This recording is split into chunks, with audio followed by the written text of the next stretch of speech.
உகாரஸ்த்வந்தகாரஸ்யாத் ருகாரஸ்தன் நிரோதகः அந்தகார நிரோதித்வாத் குருரித் அபிதீயதே.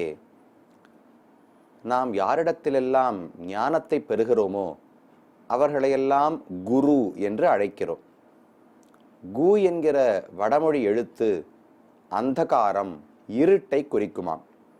ரு என்கிற எழுத்து அதை போக்கக்கூடியவர் என்கிற பொருளை அளிக்கிறது. அப்ப குருன்னு சொன்னால் இருட்டை விலக்குபவர்.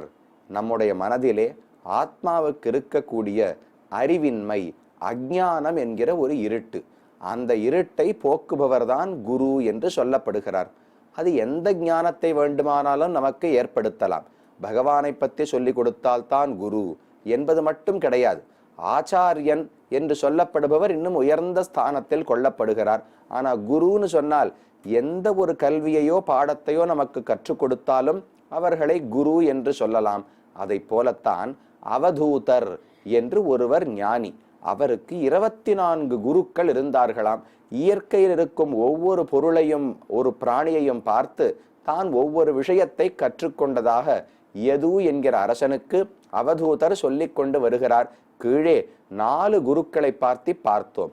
நிலம், காற்று, ஆகாயம், நீர் என்று 4 பார்த்தோம். அதற்கு மேலே 5வதாக அவதூதர் கூறுகிறார் நெருப்பு, தேஜஸ் என்கிற ஒரு பொருளை பார்த்து நான் பல பாடங்களை கற்றுக்கொண்டேன் என்று அவர் கூறுகிறார். தேஜஸ்வி தபசா தீப்தா துர்தர்ஷ உதரபாஜனஹா சர்வபக்ஷோபி யுக்தாத்மா நாதத்தே மலம் அக்னிவது. அக்னி கிட்ட என்னென்ன தன்மைகள் இருக்குன்னு பார்க்கிறார்னால் ஒவ்வொன்னா சொல்றார். தேஜஸ்வி, முதல்ல நல்லா தேஜஸோடு இருக்கிறதோ இல்லையோ, நிறைய ஒளியோடு இருக்கிறது. அதே போல மனிதன் என்பவன் தேஜஸ்வியாக இருக்க வேண்டும். மனிதனுக்கு தேஜஸ் என்பது நல்ல அறிவோடு விளங்குவது, பல விஷயங்களை மக்களுக்கு புரிதாக எடுத்து சொல்லக்கூடிய பிரகாசனம்ங்கிற காரியத்தை பண்ணணும். அப்ப அக்னியை போலே தேஜஸ்வியாக இருக்க வேண்டும். அதுக்கு மேல தபசா தீப்தா, நன்றாக கொழுந்து விட்டு எரியக்கூடியவராக இருக்கணும். அப்ப எதை கொடுத்தாலும் ஏற்றுக்கொள்ளக்கூடிய தன்மை இருக்கணுமோ இல்லையோ. அக்னியை பத்தி தெரிவிக்கும் போது அதுக்கு அனலஹா அப்படின்னு ஒரு பெயர் உண்டு. அலம் அப்படின்னா போதும்ங்கிற எண்ணம். அனலஹா அப்படின்னால் போதும் என்கிற எண்ணமே நெருப்புக்கு வராது. எவ்வளவு பொருள்களை அதற்குள் போட்டாலும் அதையெல்லாம் தான் எடுத்துக்கொண்டே இருக்க போகிறது. துர்தர்ஷ உதரபாஜனஹா, அதனுடைய வயிறு, உதரம் என்பது துர்தர்ஷம், அதை நிரப்புவதென்பது முற்றிலும் முடியாத ஒரு செயல், மிக கடினமான செயல். எத்தனை விஷயங்களை போட்டாலும் மேல மேல எது, ஒரு வரட்டியை போடலாம், ஒரு துணியை போடலாம், நெய் குத்தலாம், இல்லை எதை குத்தினாலும் வளர்ந்து கொண்டே தானும் இருக்க போகிறது. அதை போல ஒரு ஞானியும் எந்த பொருளை தான் கை கொண்டாலும் அதை எடுத்து கொண்டாலும் அதை தான் எடுத்து அதை பயன்படுத்தி அதிலிருந்து இன்னும் வளருவதற்கு கற்றுக்கொள்ள வேண்டுமாம். துர்தர்ஷ உதரபாஜனஹா சர்வபக்ஷோபி யுக்தாத்மா நாதத்தே மலம் அக்னிவத்து. இன்னொன்று பாருங்க, அந்த நெருப்புக்குள்ளே நான் போடக்கூடிய பொருட்கள் தூய்மையான பொருட்களாக இருக்க வேண்டும். இல்லாவிட்டால் நெருப்பிலே அழுக்கு படிந்து விடும். இப்படின்னு ஏதாவது உண்டா? நெருப்பு தான் அனைத்தையும் தூய்மையாக்க கூடியது. நெருப்பிலே ஒரு மலம், அழுக்கு என்பது எப்போதுமே வராது. எந்த பொருளை உண்டாலும் அதனால அழுக்குப்படாமல் இருக்கிறது. அதே போல ஒரு ஞானி என்பவனும் அவனுடைய தவ வலிமையாலே தான் என்ன பொருளை உண்டாலும் அதில் இருக்கிற சாரமான நல்ல விஷயங்களை மட்டும் தான் எடுத்துக்கொண்டு, எந்த ஒரு பொருளைத்தான் கை பார்த்தாலோ எடுத்தாலோ சுவைத்தாலோ அதில் இருக்கிற நல்லதை மட்டும் எடுத்துக்கொண்டு தீயதை தன்னிடத்துல சேர்த்து கொள்ளாமல் பிரித்து கொள்ள தெரியணுமாம். அப்படி ஒரு குணமும் நெருப்புக்கு உண்டு. அதையும் தெரிந்து கொண்டேன்னு சொன்னார். அதுக்கு மேல क्वचित् छन्नः क्वचित् स्पष्टः उपास्यः श्रेय इच्छताम् भुङ्क्ते सर्वत्र दातॄणाम् दहन् प्राग् उत्तराशुभम्. அடுத்து தெரிவிக்கிறார், நெருப்பு என்பது சில இடங்களில் கொழுந்து விட்டு நன்னா பெரிதாக எரியும், சில இடங்களில் ரொம்ப மந்தமாக இருக்கிறதுன்னே தெரியாத போது கூட தணல் இருக்குமோ இல்லையோ, தணலில் நெருப்ப அணைந்து விட்டதுன்னு நினைப்போம். ஆனா மேல சாம்பல் எல்லாம் மூடி போயிருக்கும். அதெல்லாம் தள்ளி விட்டு உள்ளே பார்த்தோம்னால் சிறியதாக இன்னும் அந்த தணலிலே எரிந்து கொண்டே இருக்கும் நெருப்பு. அதை கொண்டு மறுபடியும் பெரிய தீயை கூட உண்டாக்க முடியும். அதை போல நெருப்பு சில சமயங்களில் பெரியதாகவும் சில சமயங்களில் மறைந்து போய் மந்தமாகவும் எரிகிறதோ இல்லையோ, அதை பார்த்து தெரிந்து கொண்டாராம். ஒரு ஞானி எப்போதுமே ரொம்ப தன்னை வெளிப்படுத்தி கொண்டு தான் ஞானி என்று காட்டும்படிக்கு இருக்கவே கூடாது. எந்த இடங்களில் தன்னுடைய பெருமையை காட்ட வேண்டுமோ அங்கு காட்டலாம். எங்கு தேவைப்படாதோ, எங்கு அது விபரீதமாக போகுமோ அங்கு அடக்கி வாசிக்க வேண்டும்னு சொல்லுவோமோ இல்லையா சாதாரணமா பாஷையில. அதை போல தானே தன்னுடைய பெருமைகளை குறைத்து கொள்ள வேண்டும். ஏவம் வித் ஒரு வித்வான் பால்யேன திஷ்டாசேயத்துன்னு தெரிவிக்கிறார். நல்ல பண்டிதனாக இருந்தாலும் அவன் ஒரு குழந்தை எப்படி நடந்து கொள்ளுமோ அப்படி நடந்து கொள்ள வேண்டுமாம். பண்டிதன்னு வெளியே காட்டிக்கொள்ள கூடாது. குழந்தை எப்படி அறியாத்தனத்தோட காரியங்களை பண்றா போல இருக்குமோ அதே போல ஞானியும் செய்ய வேண்டும். எங்கு உண்மையாக தன்னுடைய தேவை ஏற்படுகிறதோ அங்குதான் தன்னுடைய பெருமையை ஞானத்தை வெளிப்படுத்தலாம். சில இடங்களில் நல்ல எரியக்கூடிய தேவையும் ஏற்படும், சில இடங்களில் மந்தமாகவும் இருக்க வேண்டும். அந்த சூழ்நிலைக்கு ஏற்ப மாற்றிக்கொள்ள வேண்டும்னு நெருப்பை பார்த்து புரிந்து கொண்டேன். புங்தே சர்வத்திர தாத்ருணாம் தஹன் பிராக் உத்தராசுபம். அதற்கு மேலே நாம நெருப்பில எதை போடுறோமோ அதற்கு என்ன ஒரு தன்மைகள் இருந்தாலும் அதை ஏற்றுக்கொண்டு நெருப்பு நமக்கு புனிதத்தன்மை கொடுக்கிறதோ இல்லையோ. புண்ணிய காரியங்கள் யாகம் ஹோமம் எல்லாம் எப்படி செய்கிறோம்? நெருப்பிலே தான் ஆகுதி கொடுக்கிறோம். அப்ப அந்த நெருப்பில நாம் சேர்க்கக்கூடிய பொருளை ஏற்றுக்கொண்டு நமக்கு முன்னும் பின்னும் தூய்மை அளிக்கிறது நெருப்பு என்பது. அதே போல ஞானிகள் பக்தர்கள் மக்கள் எதை சமர்ப்பிக்கிறார்களோ அதை ஏற்றுக்கொண்டு அவர்களுக்கு நன்மையை கொடுக்க வேண்டும். அவர்களை புனிதமாக ஆக்கி மேலும் மேலும் நன்மை அடையும்படிக்கு அனுகிரகிக்க வேண்டும் என்று நெருப்பை பார்த்து தெரிந்து கொண்டேன். ஸ்வமாயையா சிருஷ்டமிதம் சதசல்லக்ஷணம் விபுகு பிரவிஷ்ட ஈயதே தத்தது ஸ்வரூபஹ அக்னிர் இவைதசி. அடுத்தது, இது ஆத்மா வளர்த்து கொள்ள வேண்டிய ஒரு பண்பு கிடையாது. ஆனால் பரமாத்மா எப்படி இந்த உலகத்தோடு பரிமாறுகிறார் என்பதை நெருப்பை பார்த்து தெரிந்து கொண்டாராம். நெருப்புக்கு ஒரு தன்மை உண்டு. நெருப்பு சின்னதா எரிந்து கொண்டிருக்கும் போது அதுல எந்த மாதிரி ஒரு எரிபொருளை நான் போடுகிறோமோ அந்த எரிபொருளுடைய வடிவத்தை எடுத்துக்கொண்டுதான் எரியும். நான் சதுரமா ஏதோ ஒரு பொருளை போட்டு அதை பத்த வச்சேன்னால் நெருப்பு சதுரமாக எரியும். நான் ஒரு வட்டமான வரட்டியை போட்டேன் என்றால் வட்டமான வடிவத்தில் எரியும். இப்படி வளைந்து வளைந்து ஒரு துணியை இட்டேன் என்றால் வளைந்து வளைந்து நெருப்பு எரியும். அப்ப நெருப்பானது தனக்கு கொடுக்கப்பட்ட எரிபொருள் என்னென்ன வடிவத்தில் உள்ளதோ அதே வடிவத்தை தான் எடுத்துக்கொண்டு எரிகிறதோ இல்லையோ. இது எதே போலன்னு தெரிவிக்கிறார். ஸ்வமாயையா சிருஷ்டமிதம் விபுகு. பகவான் ஸ்ரீவன் நாராயணன் பரமாத்மா தன்னுடைய சங்கல்பத்தால இந்த உலகம் படைக்கப்படுகிறதோ இல்லையோ. இப்படிப்பட்ட உலகத்தை சதசல் லக்ஷணம், இதிலே ஜீவாத்மாக்களும் உள்ளார்கள், அறிவற்ற அச்சேதன பொருட்களும் உள்ளன. சத்துன்னு சொன்னா ஒரே மாதிரி இருக்கக்கூடிய மாறா தன்மை உடைய ஜீவாத்மாக்கள். அசத்துன்னு சொன்னால் தன்மை மாறிக்கொண்டே இருக்கக்கூடிய அறிவற்ற அச்சேதன பொருட்கள். இந்த உலகத்தில் சத்து அசத்து ஆத்மாக்கள் அச்சேத்து இரண்டையுமே பகவான் தான் படைக்கிறார். தன்னால் படைக்கப்பட்ட உலகத்தில் பகவான் தானே உள்ளே புகுந்து இருக்கிறாரோ இல்லையோ. விபுகு பிரவிஷ்டஹா ஈயதே தத்தத் ஸ்வரூபஹா. அந்தந்த பொருளினுடைய வடிவத்துல தானே பகவான் இருக்கார். பகவான் ஒரு மேஜைக்குள்ள இருக்கிறார்னால் அவருக்குன்னு சங்க சக்கரங்களோட தனி வடிவத்தோடையா இருக்கிறார். அந்த மேஜையினுடைய வடிவம் தான் இப்ப பகவானுடைய வடிவமாக இருக்கிறது.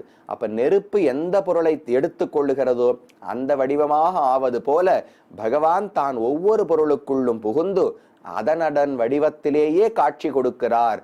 அனைத்துக்குள்ளும் கரந்தசில் இடந்தொரும் இடந்திகள் பொருள் தொறும் கரந்தெங்கும் பரந்துளன் என்று நம்மாழ்வாருடைய பாசுரம். ஒரு பெரிய சமுத்திரம் இருக்கு. அந்த சமுத்திரத்தினுடைய ஒவ்வொரு நீர் துளிக்குள்ளும் பகவான் புகுந்திருக்கிறார். ஒவ்வொரு இடத்தில் இருக்கும் அனைத்து பொருள்களுக்குள்ளும் புகுந்திருக்கிறார். அது எப்படினால் அந்தந்த பொருளையே தனக்கு வடிவமாக கொண்டு நெருப்பை போல் இருக்கிறார் என்று அவதூதர் புரிந்து கொண்டார். கடைசியாக காலேன ஹி ஓக வேகேன பூதானாம் பிரபவாப்யயௌ நித்யௌ அபி ந திருஷ்யேத ஆத்மனஹ அக்னே ஹே யதா அர்ச்சிஷாம். ஒரு நெருப்பை ஏற்றுகிறோம் என்றால் அந்த நெருப்பு ஒரே நெருப்பா 15 நிமிஷத்துக்கு 20 நிமிஷத்துக்கு எரிகிறது. நெருப்பு ஒவ்வொரு க்ஷணமும் மாறிக்கொண்டேதான் இருக்கும். ஒரு விளக்கை ஏற்றுகிறோமோ இல்லையோ, விளக்கிலே எண்ணெயை விட்டு திரியை போட்டு நான் ஒரு வத்தி குச்சியை வைத்து விளக்கை ஏற்றினேன். ஏற்றும் போது அது மெதுவா அந்த எண்ணெயை குடிக்க தொடங்குகிறது, அந்த வத்தியை எரிக்க தொடங்குகிறது. வர்த்தி குறைந்துட்டே வருது, எண்ணெய் குறைந்து கொண்டே வருகிறது. ஆனா நெருப்பு மட்டும் ஒன்னா இருக்கு.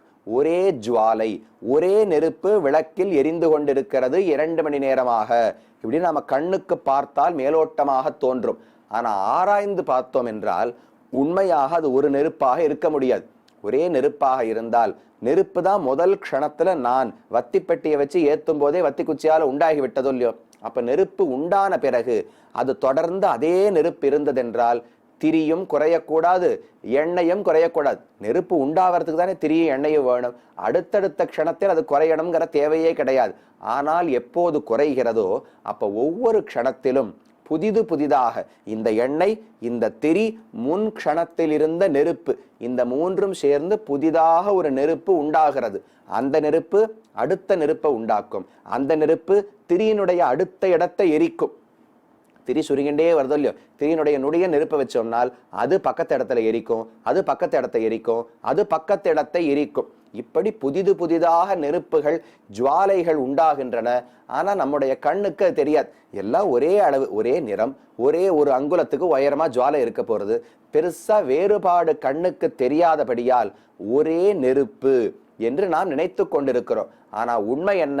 ஆராய்ந்து பார்த்தோம் என்றால் எப்ப திரி குறைகிறது, எண்ணெய் குறைகிறதோ நெருப்பு கண்டிப்பாக படிப்படியாக மாறித்தான் ஆக வேண்டும். ஆனா கண்ணுக்கு தெரியாத அளவுக்கு கொஞ்சம் கொஞ்சமா மாறிக்கொண்டே இருக்கு. இதே போலத்தான் உலகத்தில் இருக்கிற எல்லா பொருள்களையும் எடுத்துக்கோங்களேன். ஒரு வேஷ்டி வாங்குகிறோம், வேஷ்டியை உடுத்தி கொள்ளுகிறோம். முதல்ல உடுத்திக்கச்சே நன்னா இருக்கும். ஏதோ ஒரு நாள் அது கிழிந்து போகிறது. அப்ப நாம என்னைக்காவது இப்படி சொல்லுவோமா, சுவாமி நன்னா இருந்துட்டு திடீர்னு ஒரு நாள் அப்படியே ஜீரணமாக பழையதாக போய் கிழிந்து போய்விட்டது அப்படின்னு சொல்லவே முடியாதோ இல்லையோ. ஒரு பொருள் தேய்ந்து போய் அழிகிறதென்றால் தேய்மானம் என்பது மெதுவாகத்தான் நடந்திருக்க வேண்டும். இந்த உடல் தேய்கிறது, மெதுவாகத்தான் தேயும். ஒரு பொருள், குடம் அழிந்து போகிறது, துணி அழிந்து போகிறது, மெதுவாகத்தானே தேய்ந்து போகிறது. அதே போல இந்த உலகத்தில் தினமும் எத்தனையோ பிராணிகள் பிறக்கின்றன, எத்தனையோ பிராணிகள் இறக்கின்றன. ஆனா அதையெல்லாம் நாம் பார்ப்பது கிடையாது. நம் கண்ணுக்கு தெரியாதபடியால் அதை நாம் உணர்வதில்லை. காலேனகி ஓக வேகேன, காலம் என்பது மிகவும் பலமான ஒரு ஓட்டத்தை உடையது. அந்த காலத்தாலே பூதானாம் பிரபவ அப்யயௌ நித்யவ் அபி நதிருஷ்யேத, தினமும் எத்தனையோ பூதங்கள் இறக்கின்றன, எத்தனையோ பூதங்கள் பிறக்கின்றன. ஆனா நமக்கு தெரிவது கிடையாது. இதே போல நெருப்பு மாறிக்கொண்டே இருந்தாலும் எப்படி ஒரே விளக்குன்னு நாம கண்ணால பார்க்கும் ஒற்றுமையை வைத்து நம்பிக்கொண்டிருக்கிறோமோ, ஆனால் ஆராய்ந்து பார்த்தால் வெவ்வேறோ, அதே போல உலகத்துல பல விஷயங்கள் மாறிக்கொண்டே இருக்கும். நம் கண்ணுக்கு தெரியாதபடியாலே ஒன்று என்று தவறாக நினைக்கிறோம். ஆனால் உலகத்தில் எதுவுமே ஒரே மாதிரி தொடர்ந்து இருக்கவே இருக்காது. நம்முடைய சரீரத்தை எடுத்துக்கோங்களேன். நாம சாப்பிடக்கூடிய உணவாலே ஒவ்வொரு நாளும் சரீரம் ஓரளவு வளருகிறது. ஒவ்வொரு நாளும் எத்தனையோ அதுக்குள்ள இருக்கிற அணுக்கள் இறந்து போகின்றன. அந்த இறந்த அணுக்கள் எல்லாம் திரும்ப உண்டாக்கப்படுகின்றன. அப்ப உடல் என்பது மாறிக்கொண்டே இருக்கும். சின்ன குழந்தை சிசுன்னு சொல்றோம், பாலன்னு சொல்றோம், குமாரன்னு சொல்றோம், யுவான்னு சொல்றோம், விருத்தன்னு சொல்லுகிறோம், மரணம் அடைந்து விட்டார்னு சொல்லுகிறோம். இந்த படிப்படியாக ஒரு சிசு 2 வயசு வரைக்கும் சிசுவாக இருந்தார். அடுத்த முதல் நாள் 2 வயசு முடிஞ்சு முதல் நாள் அன்னைக்கு அப்படியே உடம்பு திடீர்னு வளர்ந்தது, பாலனாக ஆகிவிட்டார் அப்படின்னு சொல்லவே மாட்டோம், பார்க்கவே மாட்டோம். படிப்படியாகத்தானே உடல் மாறிக்கொண்டே வருகிறது, வளர்ந்து கொண்டே போகிறது, அப்புறம் படிப்படியாக தேய்ந்து கொண்டே போகிறது. இது நம் கண்ணுக்கு நன்றாக தெரிகிறது. இதை போல பல இடங்களில் கண்ணுக்கு தெரியாமல் மாற்றங்கள் ஏற்பட்டு கொண்டுதான் இருக்கும். அதற்காக மாற்றம் இல்லை என்று சொல்ல முடியாது என்று நெருப்பை பார்த்து தெரிந்து கொண்டேன் என்று தெரிவிக்கிறார். இப்படி பல பாடங்கள் நெருப்பை பார்த்து என்னென்ன தெரிஞ்சின்றார். ஒண்ணு, என்ன நல்ல தேஜஸ்வியாக இருக்க வேண்டும், எதை கொடுத்தாலும் அதில் இருக்கும் நன்மையை எடுத்துக்கொள்ள தெரிய வேண்டும். ஒரு பொருளில் இருக்கும் அழுக்கு நம்மை தீண்டாதவனாக நாம் இருக்க வேண்டும். பொருள், எந்த ஒரு பொருளை நாம் அடைகிறோமோ அதன் வடிவத்தையே எப்படி நெருப்பெடுத்துக் கொள்ளுகிறதோ, பகவான் இந்த உலகத்துக்குள் அந்தந்த பொருளின் வடிவத்திலேயே காட்சி கொடுக்கிறார். அதே போல காலம் கண்ணுக்கு தெரியாமல் எப்படி விளக்கில் மாற்றங்கள் ஏற்படுகின்றனவோ, நெருப்பு மாறுகிறதோ, அதே போல கண்ணுக்கு தெரியாமல் உலகத்தில் பல பிராணிகளும் தினமும் இறக்கின்றன, பிறக்கின்றன என்று பல பாடங்களை தேஜஸை பார்த்து கற்றுக்கொண்டேன் என்று அவதூதர் கூறினார். அதற்கு அடுத்து தெரிவிக்கிறார், 6வது குரு யாரு? சந்திரன் என்பவர் தானே 6வது ஆச்சாரியன். அவரை பத்தி சொல்றார்.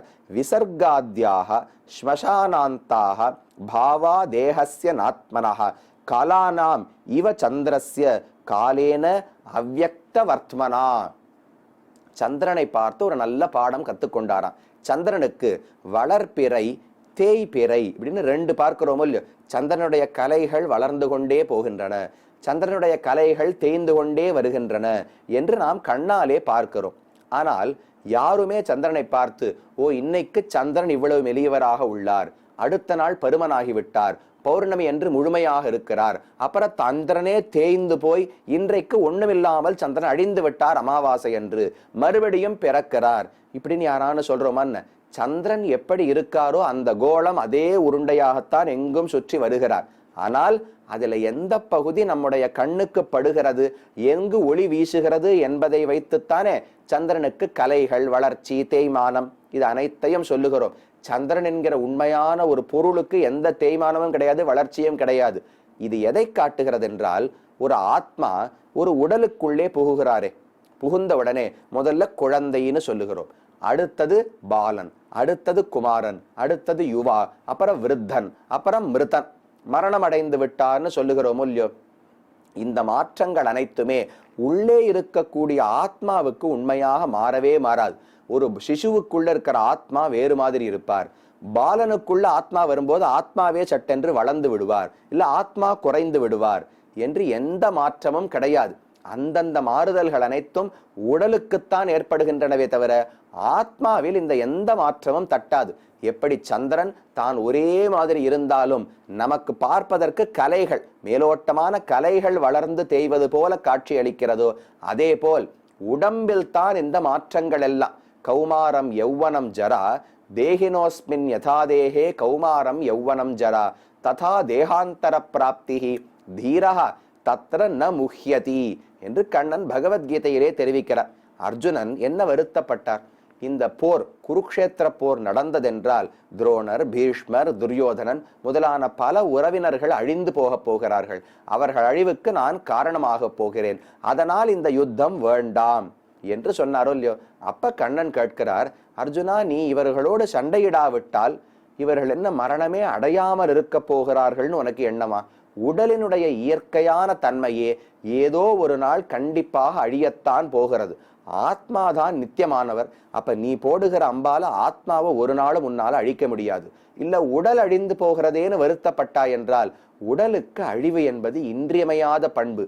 இன்று இல்லாட்டாலும் நாளைக்கு உடல் அழியத்தான் போகிறது.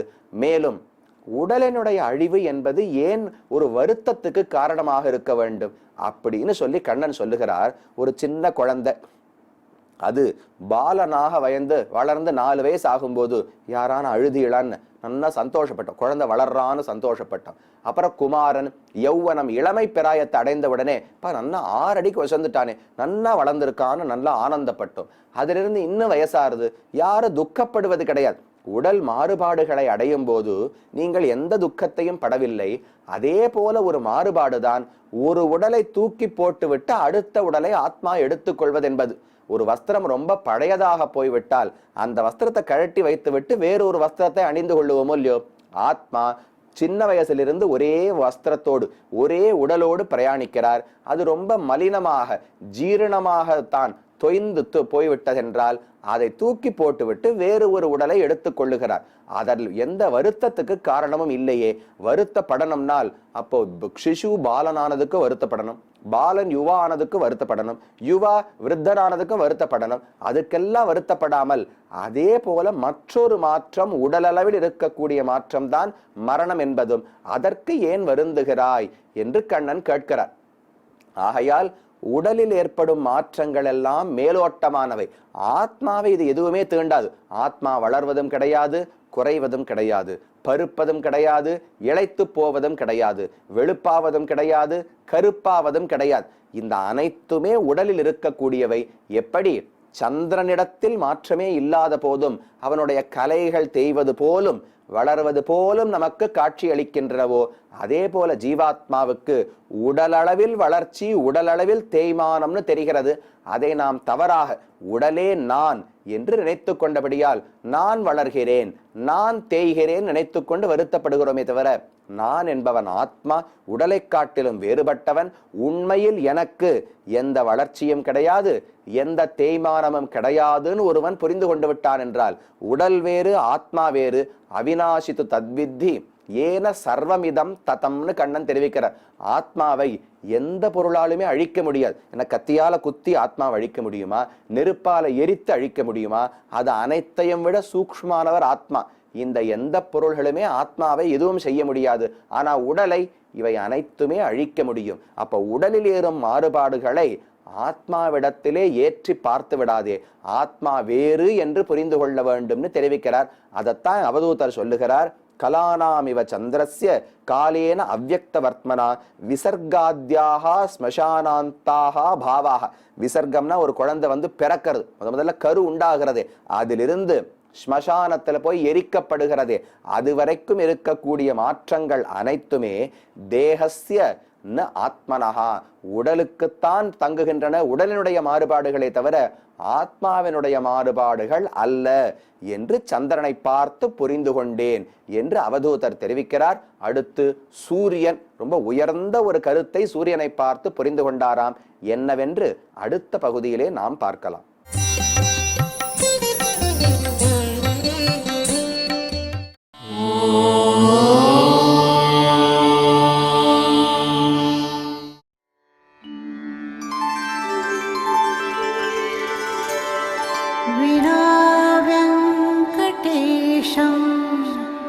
ननाथो ननाथः सदा वेङ्कटेशं स्मरामि स्मरामि। हरे वेङ्कटेश प्रसीद प्रसीद, प्रियं वेङ्कटेश प्रयच्छ प्रयच्छ।